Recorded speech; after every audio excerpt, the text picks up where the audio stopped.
nanti di surga seperti ini. Dan Rasulullah memberi isyarah kepada dua jarinya, inggih menika jari telunjuk kali jari tengah. Gambaran ini kados ngoten. Niki dawuhipun Gusti Kanjeng Nabi, saya dengan orang yang nanggung, yang ngerawat, yang ngopeni, yang jamin keberlangsungan kehidupan anak yatim, niku sing diarani kafil, fil jannati hakadha, di surga kelak akan seperti ini. Mugi kula panjenengan mlebet saya. Allahumma ngapunten para bapak ibu ingkang sangat kula mulyakaken. Wong haji niku menawi haji ni mabrur balasane swarga. Tapi swarga niku klastere teng pundi padha-padha enggak jelas. Sebab teng swarga niku nggih kathah klastere, kathah tingkatane. Napa bagian nang pucukan nang swarga? Napa kira-kira rada ke tengah? Napa teng ngandhap? Daerahe teng pundi padha-padha enggak jelas. Sebab teng swarga niku nggih klastere nggih kathah. Wonten setunggal cerita dalam riwayat sufi niku disebutaken ada salah satu kiai ahli ibadah tapi medhite gak ketulungan. Dadi bodo kiai ahli ibadah ing cerek mencandeng madurane kecepeleng ada lemburi celeng. Kecepeleng ada lemburi celeng. Niku gambaran saking kek medite. Nek kira-kira cara bahasa Roko Jambi napa niku? Apa niku Pak Lurah? Nek kek medite nemen niku napa jenenge? Nggih pelit bin kreket bin cerek niku. Medit niku. Lho niku kiai niku, kiai ahli ibadah tapi medit. Niki tentang cerita sufi. Satu saat pas kiai niku dahar teng warung, ana pengemis teko. Pengemis niku njaluk dhuwit teng kiai niki kangge tuku panganan. Kiai, beri saya uang, saya belum makan. Saya mau makan. Gak ditoleh ambek kiai niku. Wis gak digubris. Kok ada wong-wong sing wonten teng mriko niku kepingin ngekeki teng pengemis. Kakak sing nawari iki dhuwit, tapi pengemis niku enggak gelem. Pengemis niku namung nyuwun dhuwit saking kiai niku wau. Karena kepeksa, akhirnya kiai tetep ngetokno. Sing ditokno pinten? Dhuwit sing cuma cukup gawe tuku kerupuk. Lha niki kira-kira sak niki pinten kira-kira? 500. Nggih. 1000 nggih. Atau 2000 niku tuku sego angsal napa mboten? Mboten angsal, tapi nek tuku kerupuk, nah nggih niku pun kira-kira 1000 2000 niku. Akhire karena pancen gak iso tuku sego, dhuwit niku ditumbasaken kerupuk ambek pengemis. Mari tuku kerupuk, wong jarene wong terus napa nggih, wong jenenge wong mangan kerupuk, mari mangan kerupuk napa kira-kira? Ngelak. Mari mangan kerupuk. Tapi mboten mung mangan kerupuk tok sing ngelak. Maki wong ngomong nang pentas yo ngelak pisan. Ya alhamdulillah kula tingali yo gak ono apa-apa ning ngene. Alhamdulillah, tapi mboten napa-napa pancen duduk rezekine. Tapi ini yo teko yo gak usah ditokno. Allahumma sholli ala Muhammad. Sak mantune ngelak niku balik malih teng kiai. Ya terus sing saking panjenengan wau namung cekat dalem tumbas kerupuk. Sakniki dalem dereng ngunjuk. Kula nyuwun malih kiai nyangga jenengan paringi kula supados kula iso tumbas tuya. Boten ditoleh ambek kiai ditinggal lunga. Ditinggal pergi. Nah, ini dirasani teko. Alhamdulillah. Sing tuko ya tuya petak. Matur nuwun sangat. Padahal Jember Banyuwangi relatif jauh, ketambahan macet wau kula. Niki sing diombe niki tok. Antarane sing metu mbek sing mlebu niki gak imbang tekor kula wangsule. Yo paling enggak ya apa lah gitu. Nggih, kula mboten nyuwun tapi paring kabar. Ngapunten kula ketepaan niki, ketepaan gak niki radi kirang sehat. Ketepaan nggih namung krana napa kecapean, napa flu, napa masuk angin. Lah kula wingi niku saking pengurus besar Nahdlatul Ulama wonten kegiatan pelatihan instruktur nasional PMKNU yang akan diluncurkan insyaallah dalam bulan depan ini. 5 hari kula teng Bogor saking PP mengadakan acara bersama Habib Ali Al-Jubri yang diselenggarakan oleh Lembaga Dakwah Pengurus Besar Nahdlatul Ulama. Keresan kula diparingi amanah ngurusi niki. Terus langsung teng Bogor jam 1:30 dalu kula wangsul teng bandara, jam 1:30 gangsal sampun teng Surabaya, langsung di Malang 3 kegiatan sampai wau dalu injing. Lah niki budal teng mriki kok rada greges. Akhirnya nek sing diombe gini iki tok ora gak cukup kira-kira niki. Gak balik kula tenaga niku. Ya kira-kira ya susu ta apa ta. Kira-kira tapi ngene iki mboten pas, ngapunten. Kula mboten pate jaluk malih. Isin kula, isin. Tapi luwih isin nek gak dikai. Pun ditinggal ambek kiai niku wau. Ditinggal malam harinya kiai niku mimpi. Lah niki jelas niki hikmah ilmu. Bagaimanapun orang yang punya ilmu itu ketika memang ada kesalahan, ada kekurang baikan dari yang dilakukan, insya Allah Allah akan cepat memberikan teguran sehingga dia sadar dan kembali kepada apa yang dituntut oleh ilmunya. Lalu niku kiai niku mimpi ada di tempat yang sangat indah. Yo kira-kira tempat sing indah niku gambarane yo swarga sesuai dengan ilmu yang ia tahu. Oh iki swarga, seneng. Krana ana nang swarga. Di mimpinya. Mari ngoten kiai niku krasa luwe. Di surga beliau lapar. Ternyata ada di surga beliau lapar cari makanan gak nemu. Mana yang dijanjikan katanya surga niku penuh dengan abrek panganan-panganan. Nopo malih sampai golek sampai jaluk kerentek mawon niku teko. Iki kok gak ono. Lah surga kelas apa iki kok gak ono? Golek panganan kayak ini. Akhirnya ketemu ambek seorang pemuda. Terus kiai niku takon, "Mas, apa temen iki swarga?" "Lurus kiai, niki swarga." "Loh mana makanan-makanan yang dijanjikan? Kok tidak ada?" Seharusnya ndak harus mencari, ndak harus minta. Baru kerentek mawon niku teko. Akhirnya sing pemuda niku tanglet, "Napa kiai? Panjenengan lapar ta?" "Iya, saya lapar." Setelah itu dia buka tasnya, ngeluarkan kerupuk dikasihkan sama kiai. Dimakanlah kerupuk itu sama kiai. Ya padha mbek mau niku, mari mangan kerupuk sang kiai ngelak. Terus golek minuman.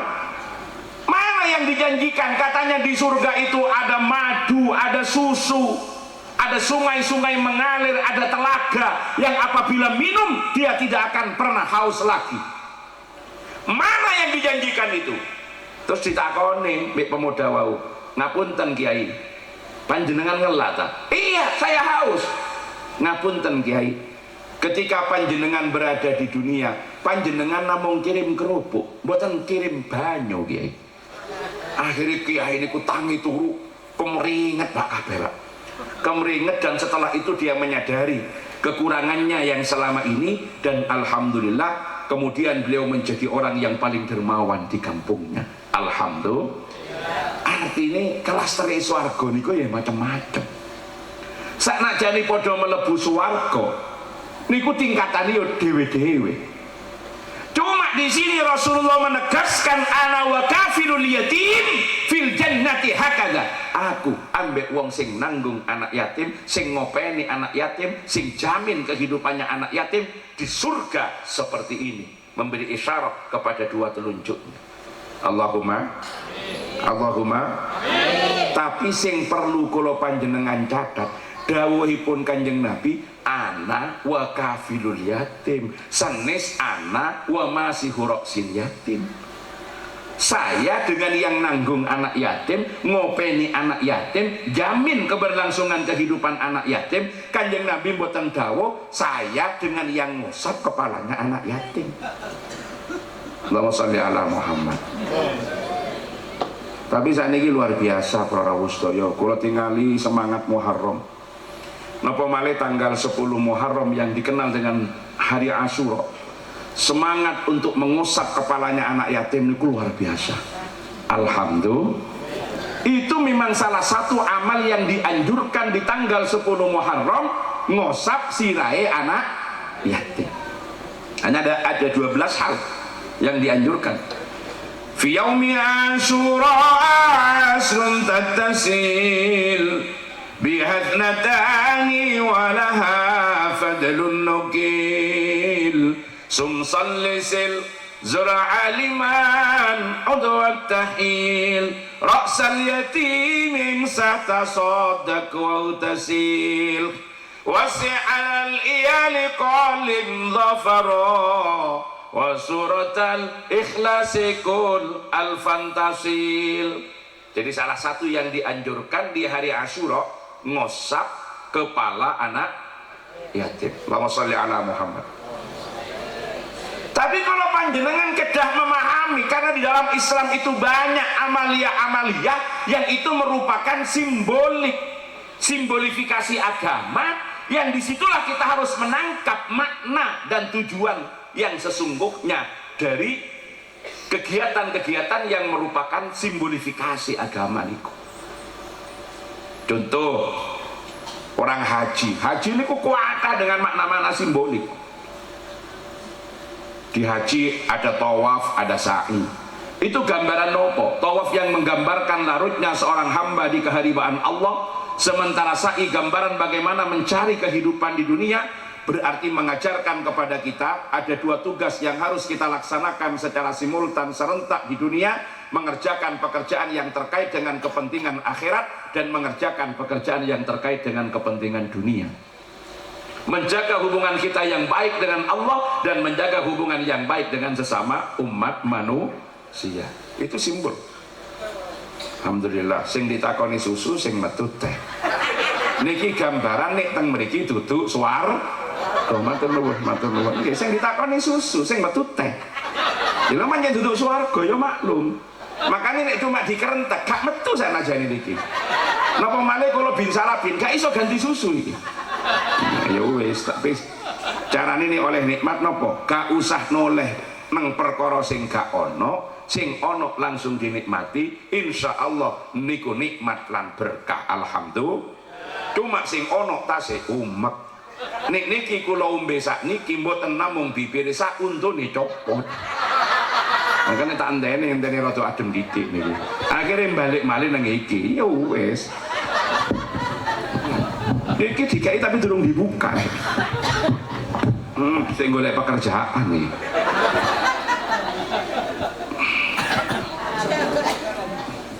Ngapunten nggih, wong mboten diparingi gelas. Yo nganggo sedotan. Mboten saking kula ahli sedot iki. Allahumma sholli ala Muhammad. Allahumma sholli ala Muhammad. Kados lempar jumroh. Nek sing pun nate haji pun ngertos wonten lempar jumroh, Romyul Jamarat. Napa simbol saking lempar jumroh niku? Niku adalah semangat kita untuk memusuhi setan sepanjang kehidupan atau sisa kehidupan yang diberikan oleh Allah kepada kita, seperti kemarahan yang kita ekspresikan dengan melemparinya dengan batu. Sehingga ngosap sirai anak yatim yang alhamdulillah semarak Muharram teng pundi-pundi dengan kegiatan ngosap sirai anak yatim, monggo niku tetap dilakoni, dilaksanakan gatos wau niku. Wau sampun usapan nggih. Sampun saya nggih. Alhamdulillah nek mboten kelintu sing dipanggil sampai pinten tiyang? 150. Lari yatimi wonten 15. Alhamdulillah. Niku tetap dilakoni, tapi harus ditangkap makna simboliknya. Ngusap itu adalah simbol daripada melindungi Ra'sun itu adalah simbol daripada kehormatan. Makanya kedekatan seorang hamba dengan Allah itu ketika dia sujud. Kenapa? Karena tatkala sujud mempertemukan anggota yang paling terhormat dalam diri manusia dengan sesuatu yang hina. Kepala dipertemukan dengan tanah. Maka disitulah hakikatut tawadhu wa tazallul ila Allah subhanahu wa ta'ala. Hakikat merendahkan diri dumateng Allah subhanahu wa ta'ala. Sehingga Gusti Allah dawuh aqrabu ma yakunul abdu li wa huwa sajidun. Paling cedeke seorang hamba ambek aku ketika sujud. Jadi terjemahannya harus dikembangkan ngoten.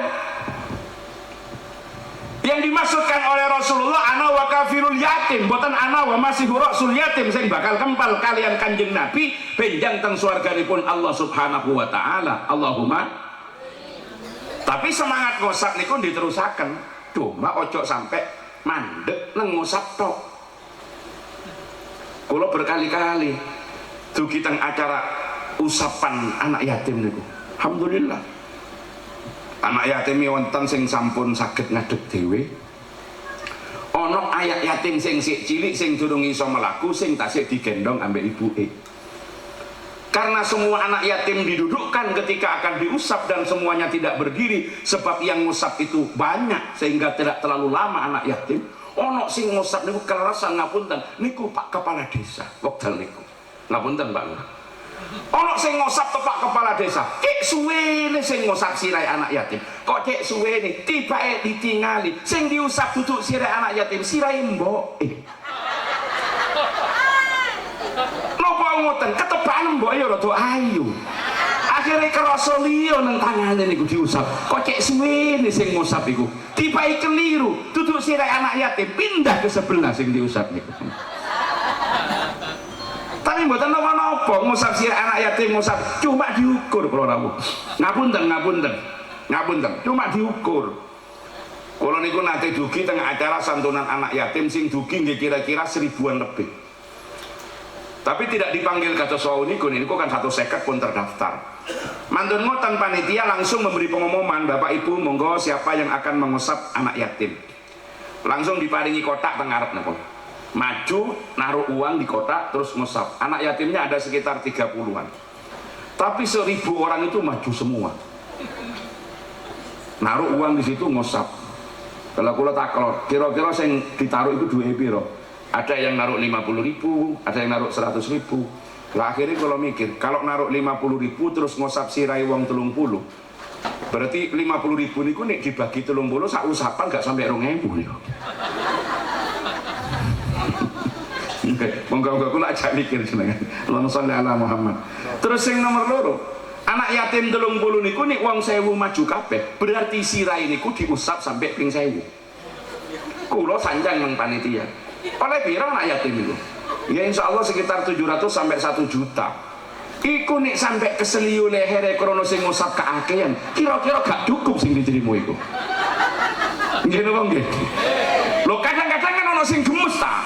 Nek sing biasa sing penting ya terene nyampe diusap diri. Ono sing musoleh Allah Muhammad diupek-upek sampai kepala ngoten siap ngene Allah Muhammad. Niku nek sampai ping 1000 sirek anak yatim ngoten dadi napa melintir urate rada bahaya. Wonten sing ngoten? Allahumma sholli ala Muhammad. Tapi yang kedua ngapunten. Mungkin apa yang akan saya sampaikan kurang nyaman bagi panjenengan. Tapi niki harus saya sampaikan. Ngapunten sangat. Tinggal nanti dicari bagaimana formatnya, itu tetap dilakukan, tetapi formatnya dicari yang lebih baik. Karena memang ada yang tidak puas ketika tidak naik. Ada yang kemudian ketika anak yatim naik diikuti dengan syair-syair dan diikuti dengan puisi. Wonten apa wonten? Mereka adalah orang yang tidak punya orang tua. Kalau bukan kita yang mengasihani, terus siapa? Ngapunten, sing syair, sing sajak, sing puisi, keenake ngomong ngoten. Masyarakat semuanya terharu, bahkan ada yang meneteskan air mata.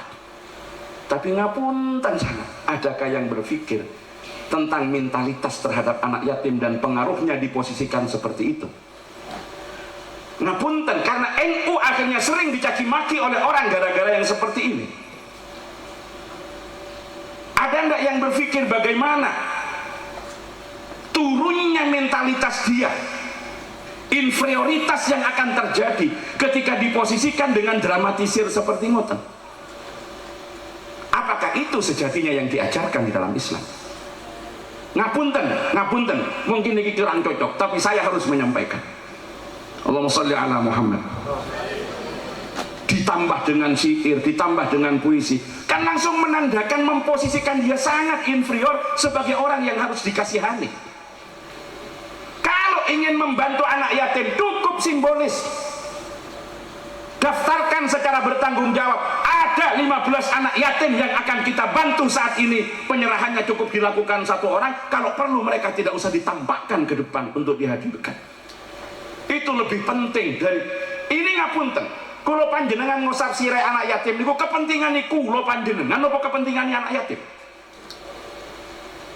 Ngapunten, ngaji kayak ini gak pati enak nih, kalau tepak ya rotok loro tadi masalah. Allahumma sholli ala Muhammad. Coba ayo kita berpikir, ketika kita ngusap sirai anak yatim niku kira-kira kepentingan niku lo panjenengan sing ngusap nopo kepentingannya anak yatim? Ayo saniki sing dibela niku kepentingannya sinten? Kalau itu untuk kepentingan anak yatim, maka makna kafil itu adalah menjamin keberlangsungan kehidupannya dan menjaga kehormatannya. Maka jangan sampai anak yatim hanya diingat 1 malam dalam setahun, tapi dilupakan dalam 359 hari yang lain. Niku kafir, boten namung diiling. Kadang-kadang mau ndeng medure bule enggak, mau ndeng mau kerapa ora napa locowan. Niki sing ngerti-ngerti nih. Kadang-kadang nek pun ketemu nopo, opo nggih? Sing kulitnya meletus-melepuh niku kan kadang golek iduke anak yatim niku. Tepak niku tok sing diiling. Nah, maksudnya nopo? Ngusap sirai anak yatim tetap dilakukan sebagaimana adanya, tapi diukur. 1, jangan sampai kelelahan. Yang kedua, jangan sampai menimbulkan sikap inferioritas yang akan mempengaruhi terhadap perkembangan kepribadiannya. Jadi nggak usah diikuti dengan sajak-sajak dan puisi-puisi ngoten. Mereka itu sudah merasa kurang sempurnaan dalam kehidupannya karena tidak utuh kedua orang tuanya. Tapi kenapa masih didramatisir dengan hal yang semacam itu? Kalau memang kita ada kepedulian kepada mereka, gak usah nunggu digugah ngoten. Tapi lakukan secara tersistem, tersistematik, bahwa pondok pesantren Al-Baitul Atiq melakukan satu gerakan nyata menjaga kehormatan anak yatim, menjamin keberlangsungan kehidupannya, menjamin keberlangsungan pendidikannya. Lalu bentuknya bagaimana? Buatlah semacam orang tua asuh. Ayo dihitung secara matematik berapa kebutuhan mereka untuk hidup, untuk melaksanakan pendidikan. Kalau toh seumpama pendidikannya gratis, tapi kan paling tidak untuk kebutuhan jajannya, kebutuhan alat-alat sekolahnya, atau apapun itu. Kalau ternyata ketemu 1 anak yatim itu kebutuhannya dalam 1 tahun adalah 4-5 juta misalkan, maka disitulah dilakukan satu gerakan. Contohnya nopo? Dari pondok pesantren Al-Baitul Atiq membuat data yang itu bisa dikontrol, mantun ngoten, langsung matur teng Pak Kepala Desa. Ini ada 15 anak yatim, keperluannya per bulan, per tahun kurang lebih sekitar 5 juta. Mulai duit jajan dan bagaimana macam-macamnya. Misalkan bendino niku disangoni 10.000 ketika akan berangkat ke sekolah. Terlepas apakah anak yatim dikumpulkan dalam satu yayasan seperti wau sing pun diaturaken sakut membangun pesantren dan sebagainya, atau mereka masih dibiarkan berada di rumahnya masing-masing, mungkin kumpul dengan salah satu orang tuanya yang masih ada, tetapi kemudian diperhatikan keberlangsungan pendidikannya dan dikontrol. Kalau anak yatim ini menjadi tanggung jawab siapa? Oh, Bapak Lurah, siap, saya 1 orang. Kan tidak semuanya bisa sanggup menanggung 1 orang anak yatim. Maka bagaimana? Melalui jamiah-jamiah yang ada di kampung-kampung. Ini ada jamiah muslimat, anggotanya 100 orang, setiap minggu kumpul. Lakon urunan 5.000-an. Urunan 5.000-an, duit 5.000 niku nemu ora kebungan, ilang ora kesusahan. Nggih napa nggih? Lah panjenengan wonten teng mriki duweke 5.000 keri teng mriki panjenengan wangsul oleh 100 meter. Kira-kira balik napa mboten? Balik napa mboten? Mboten. Berarti nemu yoga kebungan ilang ora kepikiran. Tapi nek duit 5.000 dikelompokno ambek wong 100, berarti setiap minggu 1 Jamiah Muslimat mengumpulkan 500.000. Dalam 1 bulan ada 4 minggu paling tidak, maka akan terkumpul 2 juta. Dalam 1 tahun paling tidak ada 24 sampai 25 juta. Berarti 1 Jamiah Muslimat dengan anggota sejumlah 100 orang bisa mengangkat 5 anak yatim sebagai anak asuh yang diperhatikan bukan hanya menunggu momentum hari Asyura dan bulan Muharram, tapi kesehariannya sentuhan kita sampai kepada anak yatim. Allahumma sholli ala Muhammad. Paham nggih? Niku kafil. Nek cuma masing niku. Sing dijamin kembal Kanjeng Nabi teng swarga niku kafil. Sing nanggung, sing ngopeni, sing jamin keberlangsungan kehidupan. Napa sing rawan akan terjadi sama anak yatim?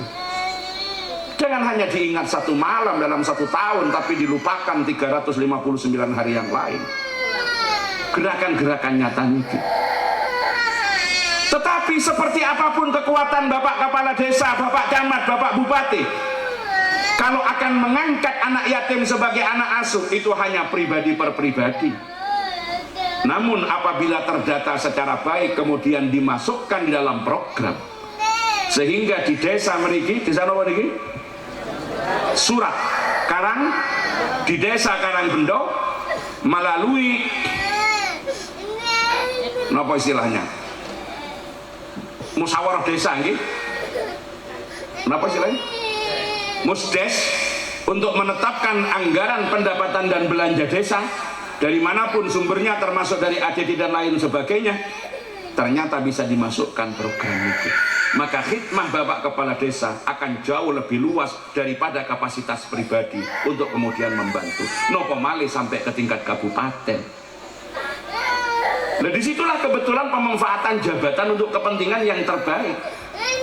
Karena kalau pribadi Bu Ipuk, pribadi Pak Azwar Anas, berapa kemampuannya?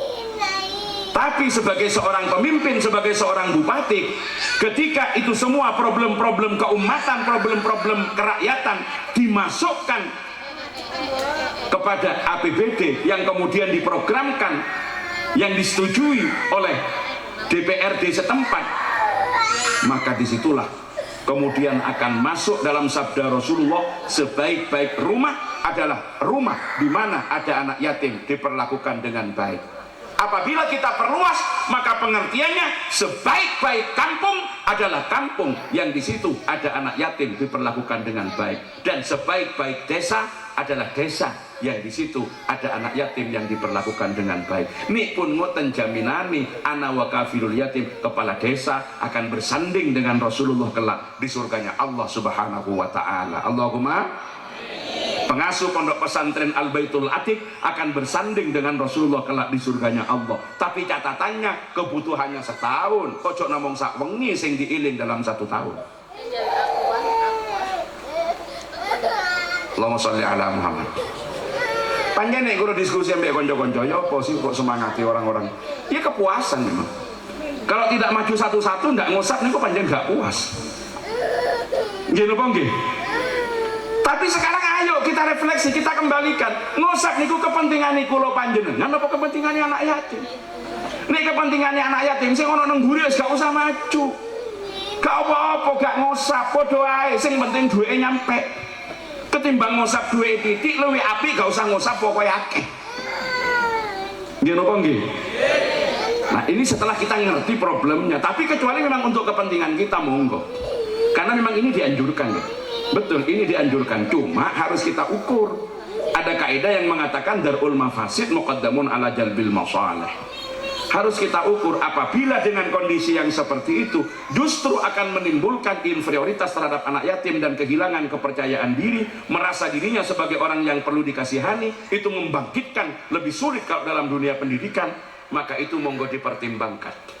tinggal diumumkan saja. Ada 15 anak yatim dan panitia pasti bertanggung jawab, silakan nanti dicek dan dikontrol, tapi tidak perlu untuk dinaikkan semua dengan alasan A, B, C, D. Ini luwih apik dalam pandangan agama. Karena kalau panjenengan menerjemahkan kepada substansinya, kita beragama tidak sekedar pada simbolifikasinya. Ya memang simbol tidak bisa ditinggalkan. Dalam agama itu ada ritus, ada simbol, ada sosial. Tidak bisa ditinggalkan, tapi harus dipikir. Ya memang dalam analisis sosial ngoten Bapak Ibu, ada dua pola dan cara beragama itu. Ada beragama secara intrinsik, ada beragama secara ekstrinsik. Contohnya ngoten, di Rogo Jampi pada satu saat ada dua orang ditanya oleh seorang yang melakukan survei atau surveyor. Surveyornya bertanya, Bapak, bagaimana kondisi keberagamaan masyarakat Rogo Jampi saat ini? Yang satu menjawab, luar biasa. Semangat keberagamaan masyarakat Rogo Jampi meningkat dengan sangat luar biasa. Indikatornya apa Bapak? Pengajian ramai di mana-mana, sholawatan di mana-mana, simbolifikasi agama muncul di mana-mana. Pamflet-pamflet yang menggambarkan tentang aktivitas keagamaan luar biasa tersebar di tengah-tengah masyarakat. Berarti dalam pandangan orang yang pertama tadi, kesadaran keberagamaan masyarakat Rogo Jampi meningkat. Ternyata ada satu orang ditanya lagi, Bapak, menurut panjenengan bagaimana kesadaran keberagamaan masyarakat Rogo Jampi? Sangat memprihatinkan. Di waktu yang sama, di tempat yang sama. Kenapa begitu Pak? Terjadi dekadensi moral, korupsi di mana-mana. Perilaku-perilaku yang tidak patut dicontoh ternyata ditunjukkan oleh para tokoh-tokoh agama. Banyak perilaku-perilaku guru yang kadang-kadang tidak menunjukkan dirinya sebagai guru yang patut digugu dan ditiru. Kepemimpinannya sangat tidak berpihak pada kepentingan rakyat. Tirani, penuh dengan kedaliman dan siasat. Masyarakatnya semakin terpuruk. Ngapunten Pak, dua orang ditanya di tempat yang sama, di waktu yang sama, jawabannya bisa beda. Yang satu menganggap kesadaran keberagamaan masyarakat Rogo Jampi meningkat, sementara yang satu menganggap turun, sangat memprihatinkan. Kenapa? Karena dua orang itu melihat dari indikator yang berbeda. Yang satu masuk kepada pola beragama secara ekstrinsik. Apa beragama secara ekstrinsik? Niku nih bahasa ilmiahnya, menjadikan agama sebagai something to use but not to life.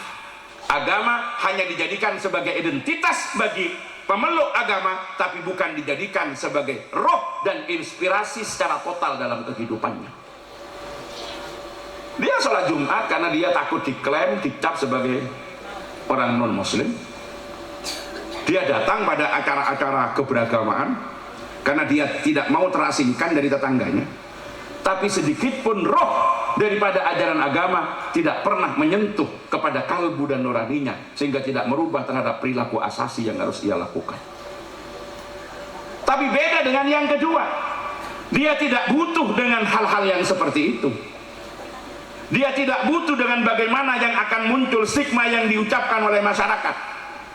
Karena bagi dirinya, agama itu adalah comprehensive commitment dan driving integrity. Agama itu adalah komitmen secara menyeluruh dan totalitas dalam kehidupannya, dan menjadi pendorong gerak langkah dalam kesehariannya. Lalu bagaimana? Kita tidak perlu membenturkan dua hal ini, tapi lakukan secara simultan. Simbolifikasi keagamaan perlu ditampilkan sebagai wujud eksistensi dari agama kalau itu ada. Sebab ketika simbol tidak muncul, orang akan menganggap, oh di sini muslimnya sedikit. Buktinya apa? Masjid tidak ramai dan lain sebagainya. Tetapi roh daripada keberagamaan itu juga lebih penting untuk lahir dalam keseharian, bukan hanya dari makna simbolik yang harus ditampilkan. Lalu bagaimana kalau kita tarik dalam konteks ini? Ngusap sirai anak yatim tetap penting untuk dilakukan, tetapi dengan tingkat kewajaran dan kepatutan yang tidak, mohon maaf, menyandra terhadap anak yatim, yang tidak menurunkan terhadap kepercayaan dirinya, yang tidak mengganggu terhadap beban psikologisnya, sehingga pada akhirnya terjadi inferioritas yang tidak menyakiti terhadap fisiknya. Ya untung nek cuma 1 second. Kalau bayang nek sampai wong 1000 sing ngusap iku ya apa ceritanya anak yatim. Ada itu Pak. Ngapunten, ada itu yang begitu. Makanya pertanyaan dasar kula wau, kira-kira ngusap sirah anak yatim niku kepentingane awake dhewe sing ngusap napa kepentingane anak yatim? Ngapunten, mungkin sing kula aturaken iki gak pati umum, ngapunten.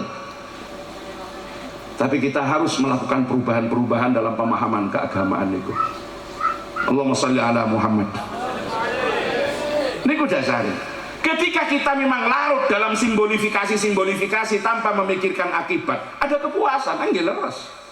Memang ada kepuasan. Tetapi dalam makna yang lebih dalam, disitulah akan terjadi apa yang sering disebut dengan split personality. Oh, aku cari. Oh, split personality. Manusia dengan identitas ganda.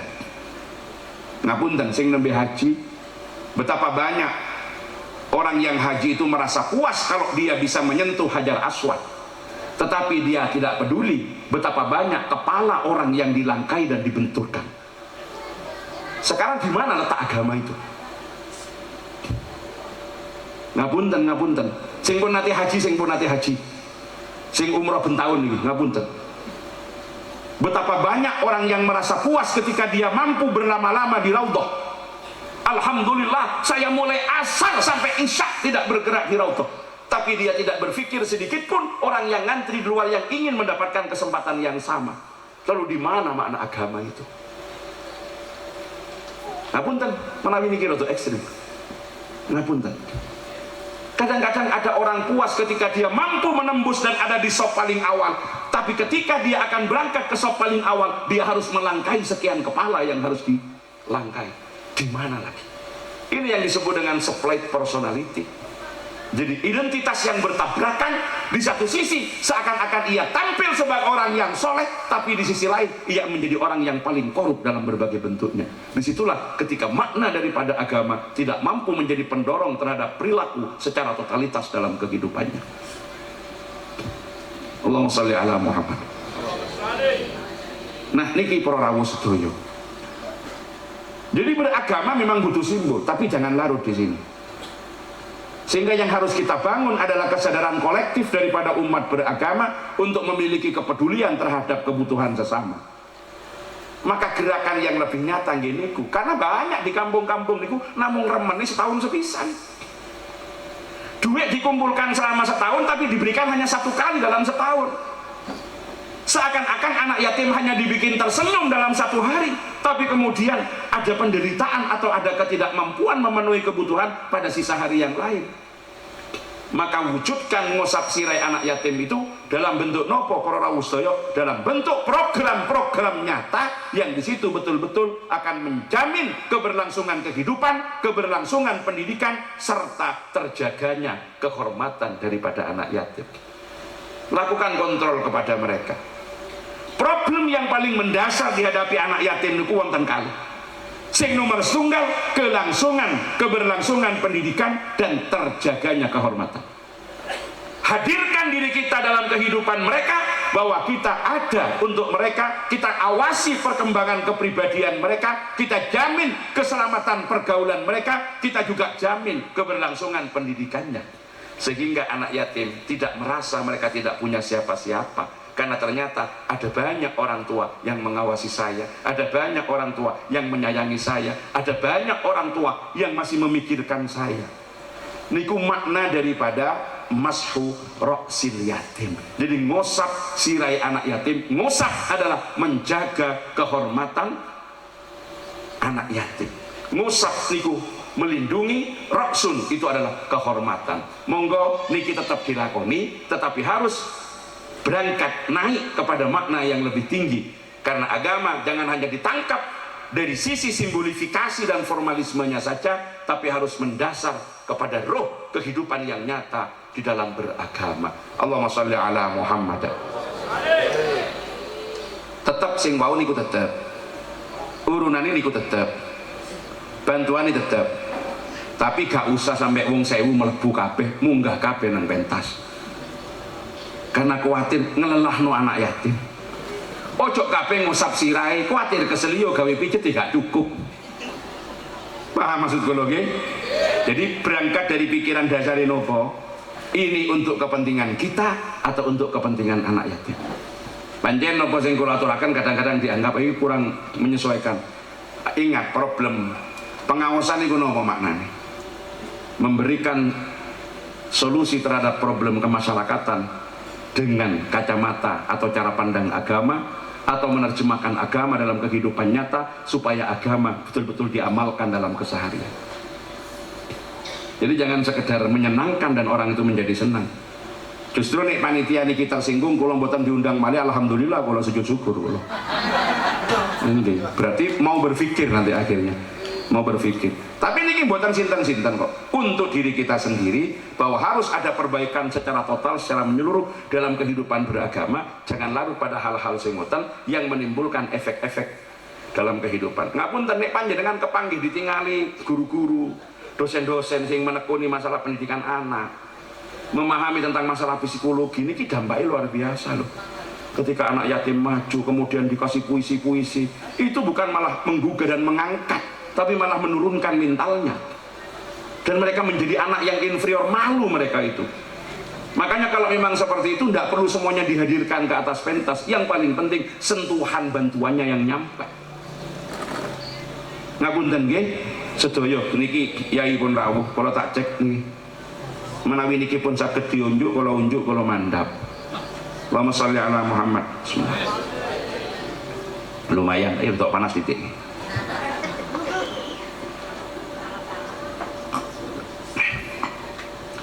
Tapi sing jelas sedaya kula panjenengan iki napa sing selama ini sudah menjadi kebiasaan kita, menjadi amaliyah-amaliyah kita, utamanipun di dalam lingkungan Jam'iyah Nahdlatul Ulama, niku kita warisi, kita terima saking para salafun shalih. Mboten usah khawatir, niku didasarkan kepada dasar-dasar yang dapat dipertanggungjawabkan. Tinggal kita kemudian melihat situasi bagaimana dimensi aplikasinya yang tidak menimbulkan kekeruhan dan efek yang lebih banyak mudaratnya daripada manfaat yang diterima. Dari sisi amaliyah sampun clear bahwa ngosap sirai anak yatim niku termasuk satu yang dianjurkan di tanggal 10 bulan Muharram atau yang dikenal dengan Yaum Asyura. Tetapi lebih jauh itu di bulan Muharram, cuma kita harus melangkah kepada makna yang lebih dalam. Itu dijadikan sebagai simbolifikasi daripada pengamaliyah agama yang harus kita tangkap maknanya. Apa maknanya? Menjaga kehormatan anak yatim. Dengan apa? Menjamin keberlangsungan pendidikan dan selamatnya dari pergaulan. Sehingga perhatian kita kepada anak yatim tidak hanya satu hari, satu malam dalam satu tahun, tapi melupakan 359 hari yang lain, melainkan ada perhatian secara berkesinambungan, berkelanjutan melalui program-program nyata. Di antaranya hadirnya lembaga-lembaga seperti Al-Baitul Atiq yang secara nyata di situ menampung, mendidik, membiayai, menjamin keberlangsungan pendidikan yang dilaksanakan secara nyata kepada sedaya para anak yatim. Niki para rawuh sedaya, beberapa hal sing saged kula aturaken. Ngapunten kathah kondisi Al Fakir sedang kurang fit, menawi wonten sing leres hidayahipun Gusti Allah, mugi-mugi wonten manfaat barokahipun. Menawi kathah kelepatan lan kekeliruanipun karanten kesalahan lan kebodohan kula, in uridu illal islah mastata'tu wa ma taufiqi illa billah. Kula mboten ngarepaken napa-napa kecuali perbaikan-perbaikan semampu kula, tetapi tidak ada daya dan upaya kecuali diberikan dan dibantu oleh Allah Subhanahu wa taala. Niki sing saged kula aturaken. Hadanallahu wa iyyakum ajmain, wallahul muwaffiq ila aqwamit thariq. Wassalamualaikum warahmatullahi wabarakatuh.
disampaikan banyak terima kasih.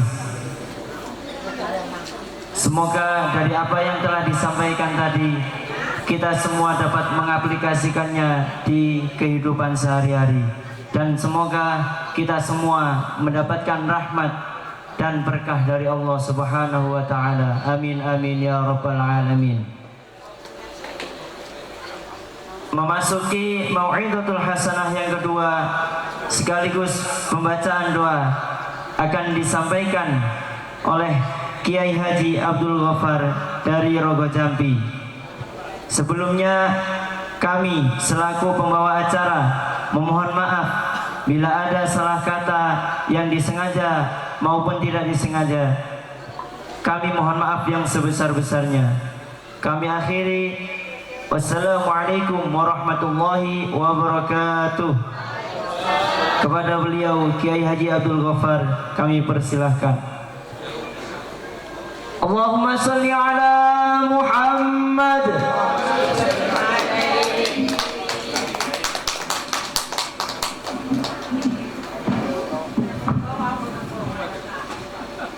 Assalamualaikum warahmatullahi wabarakatuh. A'udzu billahi minasy syaithanir rajim. Bismillahirrahmanirrahim. Alhamdulillah al-qail fi kitabihil karim la